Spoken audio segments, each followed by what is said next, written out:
I don't need a handover from you, high school dropout. I'll ask the elite staff, so just disappear already." With that, my boss Tom laughed condescendingly as he looked down on me. Just because I'm a dropout, do I really deserve to be treated like this? I struggled to hold back my anger, barely suppressing the urge to shout back. Understood. Tom probably didn't expect me to agree so easily. He looked momentarily surprised. To that Tom, I simply nodded in farewell and turned my back on him. If you want me gone, I'll make it easy for you. As I left the company, I thought about what might happen next. The following day, I was hanging out with my friend Sarah. That's when I received a message from Tom on my phone. "You're the one who told me to disappear." Ignoring a call to prioritize spending time with Sarah, I later noticed there were 100 missed calls. I couldn't ignore it any longer. Picking up the phone, Tom pleaded, "Please come back now. Without you, our company will collapse." My name is Jason Miller. I'm a 32-year-old father. My parents died in a car accident when I was very young. After that, my uncle took me in and raised me on his own. Despite his frail health and modest income, he always put me first. I'm sorry, Jason. I wish I could buy you everything you like. It's okay, I don't really need anything. Yet, he always put me first, trying his best not to let me feel lonely. He ensured that my meals were nutritionally balanced, while he only ate macaroni. Wearing worn-out clothes himself, he always made sure to provide me with new clothes as I grew. He was such a kind person.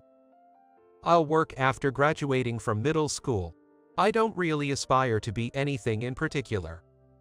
I was always grateful to my uncle.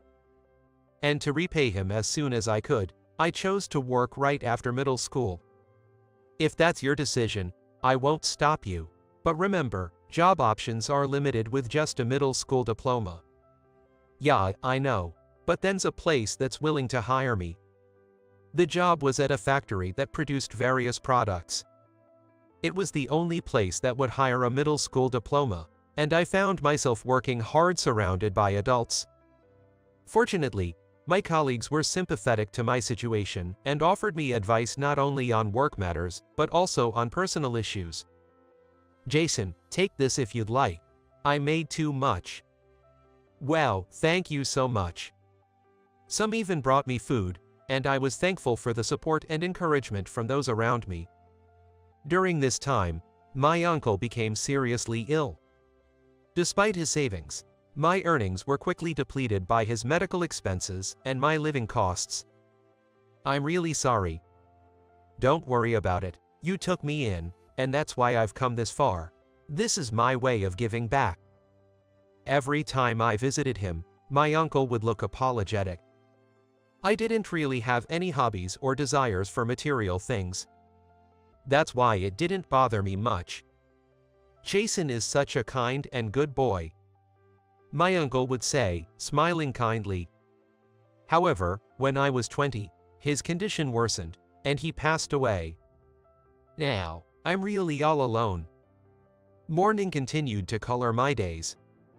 The person who supported me through it all was Emily, who would later become my wife. "Are you okay? You've lost important family members. If you're okay with it, I'm here to listen," she said. Emily reached out to me when I lost my family and supported me wholeheartedly. Thanks to her, I was eventually able to look forward again. We naturally started dating, and it didn't take long for us to consider marriage. "Emily, will you become part of my family?" "Yes, I'd be happy to." A few months into our relationship, I nervously proposed, perhaps a bit prematurely, but Emily accepted with the brightest smile. Later, we were blessed with our daughter, Sarah, and I have been living happily ever since. We've got a call from that client. Thank you. Initially, I worked on the factory floor, but now I am in sales. Selling the products I once helped manufacture was incredibly fulfilling. It turned out I had a knack for sales. Many clients took a liking to me, and sometimes I was able to secure large contracts. I was determined to do my best and contribute to the company, but not everyone was pleased with me. Hey, a middle school diploma, finish this paperwork by today. What? But this isn't my job. Don't argue, low educated, just do as I say. That was Tom, the manager. He called me a middle school diploma and would often remark, despite your low education. As he did this, he assigned me unrelated chores and his own work. I'll take care of that. You have a sales meeting coming up, right? Thanks, I really appreciate it. While Tom was difficult, others around me were supportive. It's fine, without you, we couldn't even do our jobs. Although they tried to shield me, Tom, who had been transferred from another branch, wasn't aware of my contributions and looked down on me based solely on my education. Although some tried to explain, Tom would shut them down as soon as my name came up. Don't talk about that middle school diploma in front of me. Eventually, everyone gave up on explaining to Tom and instead came to support me. Anyway, I need to focus on my own work now. I have a family to support. I must work hard for both of them. I'm so tired today. When I got home and let that slip, Emily looked at me with concern. You've had a hard day, it looks tough every day. Yes, it is, but I'm okay. Trying not to worry Emily, I responded cheerfully, but she clearly frowned. You always keep things to yourself. Don't hide it from me. Faced with her words, I ended up venting to her about Tom. After hearing my story, Emily murmured, I've heard something about that. Heard what? Then's a rumor in accounting department about a sales manager who is very elitist and looks down on those with less education. I never imagined it was true, let alone that you were the one being demeaned. Emily works in the accounting department of the same company. It seems that Tom's reputation has spread as a rumor to other departments. Knowing this, I couldn't help but chuckle. Should I speak to Mr. Miller about it? No, I don't want to trouble you with my issues, but if things don't improve soon, I might ask for your help. Okay, but make sure to talk about it soon. To Emily, who spoke with a hint of irritation, I nodded in agreement. Just then, I felt a bump on my knee and looked down to see Sarah grinning at me. Daddy, let's play. Of course. Feeling a bit lighter after talking to Emily, I smiled and lifted my daughter into my arms. A few days after my conversation with Emily, a famously tough major corporation expressed their interest in doing business specifically with me. Really, thank you so much. This news brought great joy not only to me but to the entire department. When it was just about getting the contract signed. Hey, I'll take it from here. What? To my disbelief, Tom claimed the credit for himself. While I was confused, he snatched the contract and headed out to meet with the client. Tom, that's really not okay. That deal was secured because of Jason. What are you talking about? It's just a coincidence he was handling it when the deal came in. It wouldn't matter who went. Despite the team condemning Tom's actions, he remained unfazed. A middle school diploma like you shouldn't be handling such important tasks. Just go sort out the warehouse. Commanding me to do menial tasks, Tom left proudly. Are you okay? As I was disheartenedly organizing the warehouse, Emily appeared. I wondered why she had come to the warehouse. Seeing my surprise, she approached, smiling. I heard from a colleague. Do we still need to wait and see? Emily asked, looking straight at me. Her words left me uncertain. This whole ordeal was truly shocking, and I couldn't help but wonder why it always seemed to target me. Yet somewhere deep inside, I still harbored hope that I might eventually be recognized. That hope persisted. You are kind and diligent, and maybe you want to be acknowledged at work, but I'll speak up anyway. Emily said as she left the warehouse. Hey, a middle school diploma. Are you involved with Emily from accounting? Tom, back from the client visit, asked irritably. What? She's my wife. I simply told him the truth, but he looked visibly displeased. Emily is your wife, a dull middle school diploma like you. Indeed, Emily is beautiful. Many men admire her youthful appearance, and perhaps Tom is one of them. Hey, introduce her to me. What? Tom asked with a smirk. At his words, I let out an incredulous laugh. I said, introduce Emily to me, he repeated. That's impossible. I can't just introduce you to my own wife. What? Don't defy me, you low-educated. Tom glared at me. But she was the one thing I couldn't compromise on. So, I firmly refused, but it seemed to have hit a nerve. From then on, he not only dumped work on me but also started to harass me. He would break my personal items at the desk or spread rumors about me. Everyone believed in me and knew Tom was behind it. Still, without concrete evidence, I endured days of harassment. Enough is enough. Surprisingly, it was Tom who backed down first. He glared at me, yelling, "You won't introduce me to Emily, you don't quit despite the harassment, and now you're getting cocky just because you ended a contract by chance. I don't need someone like you." What do you mean by that? Watching him rant, I somehow found myself becoming calmer. When I coldly asked him to clarify, he snapped, "We don't need low-educated people in our company, you're fired." I was stunned, not expecting him to be so blunt, and froze in place. Seeing this, Tom sneered. "From a middle school diploma like you, I don't even need a handover. I'll ask the elite staff, so just disappear quickly." Tom laughed condescendingly as he spoke. "Just because I'm a middle school diploma, does that really justify such treatment?" I felt a surge of frustration and anger, but I managed to restrain myself from shouting back. Understood. Tom probably hadn't expected me to accept so readily. He looked momentarily surprised. I nodded at Tom, then turned my back on him. "If you want me gone, I'll leave as you wish." As I left the company, I pondered what would happen next and muttered to myself. I called Emily to tell her I had been fired. "Got it. I'll talk to Mr. Miller. Can you pick up Sarah from kindergarten?" "Of course." Then, I went to pick up Sarah from kindergarten and returned home. "You've worked hard up until now. Take some time to rest." Deciding to take Emily's advice, I chose to relax for a while. "Let's play a lot tomorrow." Yay! Watching my daughter's delighted reaction was soothing, and I started thinking about the future. The next day, while I was playing with Sarah, I received a call from Tom on my phone. He contacted me again. "He told you to disappear, didn't he?" Ignoring the call to prioritize time with Sarah, I later noticed there were 100 missed calls.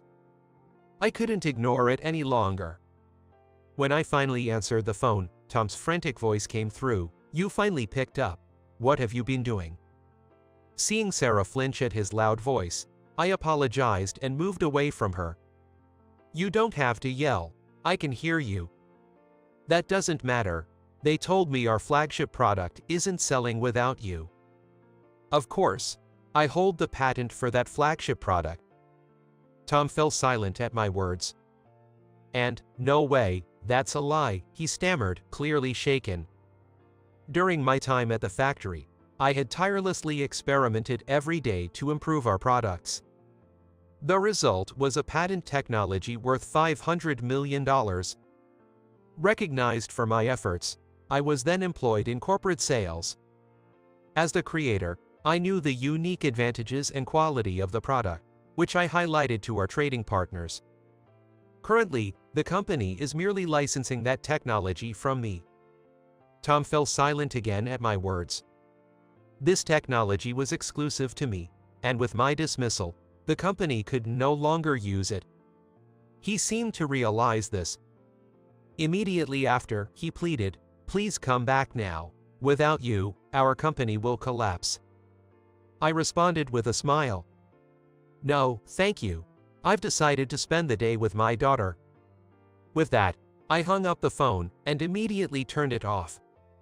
Sorry to keep you waiting, Sarah, I said as she peeked out from the corner and rushed toward me with a big smile. A while back, the sales department was in a panic. Emily told me with a laugh when I explained the situation about Tom. It seemed that without me, the company's main product wasn't selling, potentially leading to hundreds of millions in losses and pushing the company towards bankruptcy. Apparently, my colleagues had fiercely reprimanded Tom for it. It's a bit late for that, if you ask me, Emily commented. What do you mean? Emily had never liked the attitude of the sales department. They helped me, but only because of the patent technology I held. If they really cared about me, they should have made sure Tom understood properly by having a serious talk with him. They were just making sure they didn't get on Tom's bad side, she added. I thought about it and realized, that's true. They did help me, but never confronted Tom directly. When my accomplishments were stolen, they spoke up for me, but they quickly backed down. Even with the patent issue, they only attempted to discuss it initially. It felt like they gave up too soon. Of course, it was also bad on your part not to have confronted Tom directly about something so important. You should have worked with others to properly address it, Emily said. I am reflecting on that. That's good. Being silent isn't always a kindness. I nodded earnestly at Emily's words. I also realized that I had been avoiding a direct confrontation with Tom. That might have led to the situation escalating to this point. From now on, make sure you speak up, Emily instructed. Speak up. Suddenly, Sarah, who had come up to our feet, mimicked Emily, and we both looked at each other and laughed. The next day, when I went to work, my destination wasn't the sales department, but the president's office. Ah, you've arrived. I've also summoned him, so please wait a bit, Mr. Miller said just before the room was knocked on. Excuse me. Oh. Tom entered the president's office with a pale face, surprised to see me. Ignoring Tom, Mr. Miller started the conversation. I've heard about the situation. At this rate, our company might face bankruptcy. Upon hearing Mr. Miller's words, Tom's complexion turned even paler. How do you plan to take responsibility? It's all Jason's fault. He deceived me. Tom flistered under the president's questioning, insisting that it was all my fault. As I inwardly sighed at his behavior, Mr. Miller let out a deep sigh. I've heard about you two from my daughter. Daughter? Emily Miller from accounting is my daughter. Yes, Emily is the only daughter of President Miller. And I had married into the Miller family. How could I? You should have suspected the family connection given that there are 3 people with the surname Miller in the same company, Mr. Miller said. At this, Tom's shoulders slumped, and he began to speak in a subdued tone. I was jealous of him because he's young and capable. It seems Tom was envious of me for being young yet capable at work and had been harassing me. Despite this, he escalated things this time after finding out that not only did I not quit my job, but I also had a young and beautiful wife. He's definitely a middle school diploma, but he has contributed significantly to our company, Mr. Miller acknowledged. That's true, Tom admitted reluctantly. This time, on my own decision, I told him to use his paid leave instead of issuing a termination notice, the president explained. Indeed, my being at home yesterday wasn't because I was fired. Emily had spoken to Mr. Miller, and I was allowed to use my paid leave. I will consider an appropriate action for your misconduct, Mr. Miller told Tom, who then hung his head. After using up my accrued leave, when I returned to work, my colleagues apologized as soon as I arrived. We're really sorry for not being able to fully support you. Surprised by this sudden apology, I learned that Emily had confronted them, saying, "You all share responsibility." With a wry smile at her typical actions, I looked around the department. Tom was nowhere to be seen. "Where's Tom?" "He's been reassigned to the factory," someone replied. Tom was required to take responsibility for his actions this time. Mr. Miller decided that he should gain first-hand experience by working on the factory floor. A few days later, I decided to visit the factory during a break. "I'm sorry." Tom was apologizing to a veteran employee. Approaching him, I called out, "Tom?" "Jason." His face turned awkward upon seeing me. I invited him to talk during lunch break. "Okay." He reluctantly agreed. During the lunch break, "I'm sorry for the disrespectful behavior." Tom quickly apologized. Apparently, he had heard about me from the veteran workers at the factory. "You were really trying to help your uncle, weren't you?" "Indeed, our company produces medical devices." I had spent days experimenting to try to save my uncle. I'm not a doctor, and, being a middle school diploma, I didn't have detailed knowledge. Driven by the sole desire to help my uncle, I continued to develop the device. It could detect any minor illness and remove it immediately. That was the kind of instrument I was working on. Unfortunately, it wasn't ready in time, I explained. The device I completed was finalized after my uncle passed away. It featured a camera that could detect pathogens and remove them precisely according to a doctor's specifications. If it had been ready sooner, it might have saved my uncle. But it was too late. "Your uncle didn't make it, but my nephew did," Tom revealed. Hearing this, I stared at him intently. It turned out that Tom's nephew had the same disease as my uncle. While my uncle couldn't be saved, the product I developed allowed for new treatments that saved his nephew's life. I wanted to work for a company that could save people, even indirectly, but I realize now that I had strayed from that path. Tom reflected, apparently changed by the harsh realities learned from veteran employees. "I can't forgive what you did," I said. "I suppose not." "Do your best here. Make your nephew proud," I advised him. He nodded in response. Later, I was offered the vacant director's seat. "How about becoming my successor?" "I'm not cut out to be a president," I responded. My father-in-law had brought up the idea of me being the next president several times, but I had declined. If I had managed things better this time, we wouldn't have faced the threat of bankruptcy. "I'm not cut out to be president," I explained. Hearing this, Mr. Miller responded, "I see, that's unfortunate." I was content with where I was. However, unforeseen circumstances arose. "Sarah's going to have a little brother or sister," Emily announced. She was pregnant with our second child. Not only I, but also Mr. Miller, were thrilled by this news. "I need to work even harder now, to provide for my growing family," I resolved. I dedicated myself to working even harder. After some time, I found myself at the graves of my parents and uncle. There, I shared updates about everything that had happened and about our second child. "I'll keep striving harder, for my precious family. I'll save others in my own way," I promised. Just as I finished speaking, I was called and turned around. There stood my beloved family. "I'll be right back," I told them. With that, I headed back to my family. As I walked, the wind seemed to pass through, as if cheering me on.